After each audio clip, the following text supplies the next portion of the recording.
अस्सलाम वालेकुम व्यूअर्स, कैसे हैं आप? आई होप के सब अच्छे होंगे और सभी की गार्डनिंग बहुत अच्छे से चल रही होगी। तो वीडियो का आगाज़ ग्लैडियोलस के इन खूबसूरत से फ्लावर्स के साथ करते हुए हम बात करेंगे कि हम अमायरलस लिली प्लांट को एक प्लांट से बहुत से प्लांट्स में किस तरह से डिवाइड कर सकते हैं। तो ये देखें, ये मैंने तकरीबन 3 साल पहले ये एक बल्ब ग्रो किया था। जस्ट ये वाला एक बड़े वाला बल्ब था इसमें। तो 3 साल से ये प्लांट इसी पॉट में लगा हुआ है और माशाल्लाह देखें, एक प्लांट से कितने सारे प्लांट्स बन चुके हैं। और अब स्पेस कम है इस पॉट में, क्योंकि अगर स्पेस कम हो जाती है तो प्लांट फिर मज़ीद अच्छी ग्रोथ नहीं कर सकता। तो इसलिए मैंने आज इनको सेपरेट करने का सोचा है। तो मैं कुछ बल्ब्स इसमें से निकाल के तो मैं अलग पॉट्स में ग्रो करूँगी। तो मैंने सोचा कि आपके साथ भी शेयर करना चाहिए, ताकि जिन मेरे बहन भाइयों के पास अमायरलस लिली प्लांट्स हैं तो वो किस तरह से इनको डिवाइड करना है, ये हमें सबको पता होना चाहिए कि बहुत ही इजी तरीके से हम कैसे इनको सेपरेट कर सकते हैं। तो इनको आप इस तरह पूरा रूट बाउल बाहर निकाल के भी अलग अलग कर सकते हैं, और ऐसे ही लगे हुए प्लांट के साथ से बल्ब भी आप अलग अलग कर सकते हैं। तो मैं भी अपने सेंटर वाला जो बड़ा बल्ब लगा हुआ है उसको डिस्टर्ब नहीं करना चाहती, बट मैं चाह रही हूँ कि मैं जो साइडों पे लगे हुए ग्रो हुए हैं बल्ब्स मज़ीद, इनको मैं सेपरेट करके मुख्तलिफ पॉट्स में लगा लूँ। तो चलें इनको अलग करते हैं।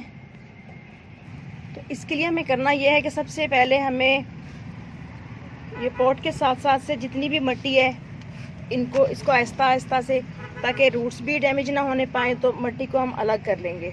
और बीच में ये कुछ चंगेरी प्लांट उगा हुआ था, ये मैंने निकाला है, और जो सेंटर का स्टॉक फ्लावरिंग स्टॉक था उसको भी मैंने अलग कर दिया है।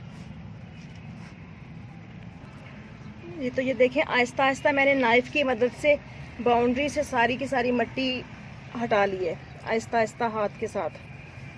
और नाइफ़ के साथ थोड़ा सा यहाँ पे कट लगाया है, यूँ देखें।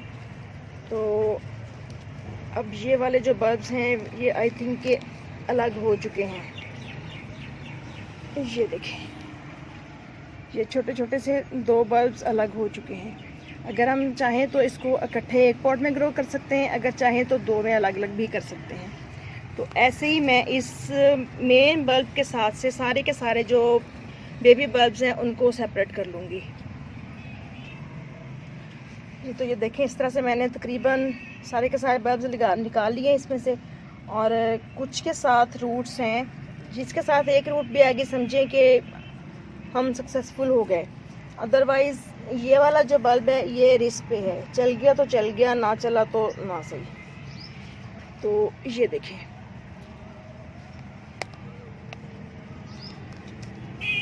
इस तरह से तमाम बल्ब सेपरेट हो गए इसके।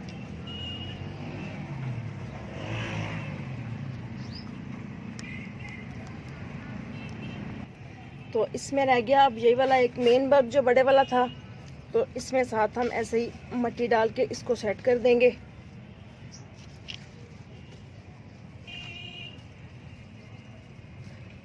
ताकि ये अपनी मज़ीद ग्रोथ बढ़ाए और बहुत से बल्ब्स हमें मिल सकें।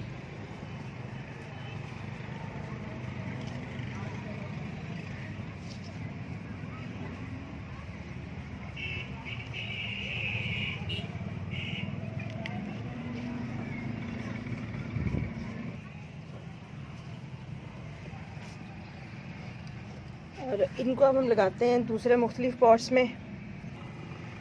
तो इन बल्ब्स को ग्रो करने के लिए मैंने कुछ पॉट्स लिए हैं, एक ये वाले छोटे 2 लिए हैं और एक बड़े वाला लिया है।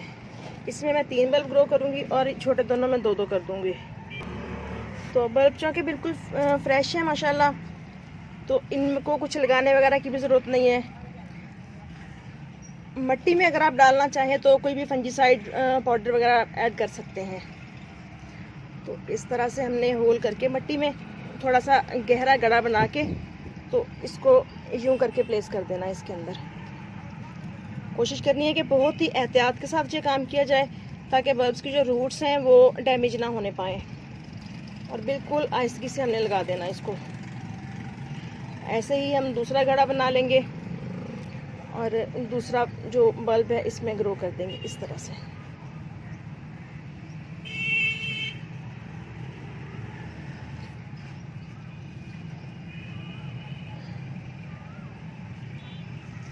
अगर मैं चाहती तो इनको अलग अलग करके एक एक पॉट में भी ग्रो कर सकती थी, बट एक तो पॉट्स की कुछ शॉर्टेज है और दूसरा जितने ज़्यादा पॉट्स होंगे फिर उतनी ज़्यादा केयर करनी पड़ेगी।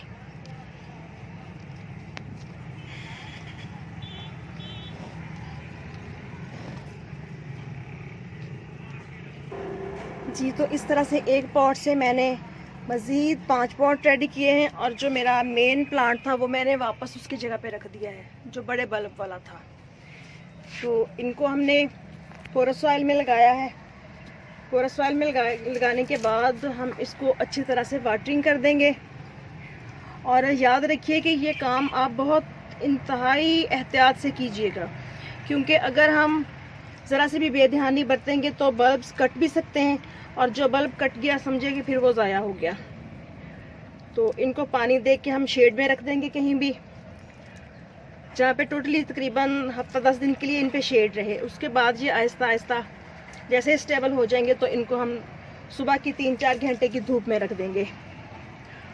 और वैसे तो बेस्ट होता है कि आप इनको सितंबर या आप फरवरी मार्च में करें जो भी काम करना हो अपने गार्डनिंग का। बट अगर मैं अपनी बात करूं तो मैं वेट नहीं कर सकती, क्योंकि मेरे जहन में जब जिस प्लांट का जो काम आ गया मैंने उसी वक्त कर गुजरना होता है। और अल्हम्दुलिल्लाह कि मैं तकरीबन 99% सक्सेसफुल हो जाती हूँ। तो माशाल्लाह मेरे प्लांट्स की ग्रोथ आपको बता रही होगी।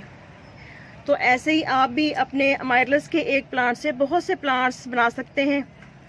और अमायरलस का जो बल्ब है मैंने फरवरी में पता किया था, तो ऑनलाइन भी अगर हम मंगवाते हैं तो ये बहुत कॉस्टली मिलते हैं। मुझे तकरीबन ये उन्होंने 985 का एक बल्ब बताया था। तो अब आप देखिए ज़रा कि मैंने वो वाला जो मेन बल्ब है वो मुझे गिफ्ट में मिला था, मेरी बेटी ने मुझे ला के दिया था। तो उसके बाद देखें माशाल्लाह अब मैंने उस एक बल्ब से कितने सारे प्लांट्स तैयार कर लिए हैं। तो थोड़ी सी कोशिश करके और थोड़ी सी केयर करके हम एक प्लांट से बहुत से प्लांट्स बना सकते हैं। और इतने प्यारे प्यारे फ्लावर होते हैं अमायरलस के कि जब अमायरलस का फ्लावर खिलता है तो गार्डन में यूं बहार आती है। जिस कॉर्नर में पड़ा होता है वो कॉर्नर ही बहुत खूबसूरत और सुंदर लग रहा होता है, क्योंकि आप कर किसी भी मौसम में सकते हैं। बट शर्त ये होती है कि आप प्लांट की नेचर को समझ चुके हैं, आप क्या प्लांट की रिक्वायरमेंट के मुताबिक उसको हवा, पानी और धूप छाँव प्रोवाइड कर रहे हैं। इस तरह की अगर थोड़ी सी बातों का ख्याल करें तो इजीली हम प्लांट्स बहुत से प्रोपोगेट कर सकते हैं। तो अब चूँकि गर्मी का मौसम है तो ऐसी कंडीशन में इनको कोई भी फर्टिलाइज़र वगैरह हमने नहीं देना। जैसे ही ये प्लांट ठीक हो जाएंगे और नेक्स्ट जून, जुलाई और अगस्त आ जाएगा, यानी कि मौसम चेंज हो जाएगा, तो बरसात के मौसम में फिर आप अगर चाहें तो इन प्लांट को फर्टिलाइज भी कर सकते हैं अगस्त सितंबर में। और जब प्लांट ठीक हो जाएंगे तो इनको सुबह की 2-3 बल्कि 3-4 घंटे की धूप में रख देंगे। तो ओके फ्रेंड्स, इजाज़त दीजिए, इंशाल्लाह फिर मिलेंगे किसी नेक्स्ट वीडियो में नेक्स्ट प्लांट के साथ।